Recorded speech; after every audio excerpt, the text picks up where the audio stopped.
కేవలం 7,999 up to 10 kgs వరకు బరువు తగ్గి అధిక బరువు నుంచి వచ్చే ప్రధాన సమస్యలను దూరం చేసుకోండి. బీఆర్ఎస్ ప్రభుత్వం తుమ్మిడిహెట్టి ప్రాజెక్టును పక్కన పెట్టి కాళేశ్వరం ప్రాజెక్టు పేరుతో లక్షల కోట్లు ఖర్చు పెట్టిందని విమర్శించారు మంత్రి జూపల్లి. ఎత్తిపోతల వల్ల కరెంటు బిల్లులు భారీగా పెరిగాయి తప్ప ఒరిగింది తక్కువేనన్నారు. తుమ్మిడిహెట్టి ప్రాజెక్టు వల్ల 1 యూనిట్ కరెంటు వినియోగించకుండా నీటిని గ్రావిటీ ద్వారా తీసుకువెళ్లొచ్చన్నారు మంత్రి జూపల్లి. కాళేశ్వరం అని చెప్పి 1,00,000 కోట్లు ఖర్చు పెట్టారు. మరి ఈ జిల్లాకైతే న్యాయం జరగలేదు, తెలంగాణ ప్రజలకు సేవలకు చాలా ప్రాంతం న్యాయం జరగలేదు.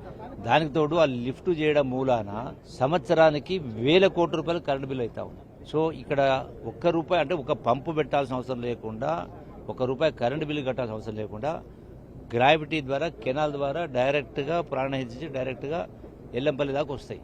కాబట్టి అది వాళ్ళు ఆనాడు మరి ఏ ఉద్దేశం చేసిండ్రో లక్షల కోట్లు ఖర్చయినా కానీ పంపుల పేరు మీద, కాలువల పేరు మీద కాంట్రాక్టర్లు అడిగిన గాడికి దోసుకోవడం జరిగింది కానీ రైతాంగానికి మేలు జరగలేదు. అది కుప్పగూలింది.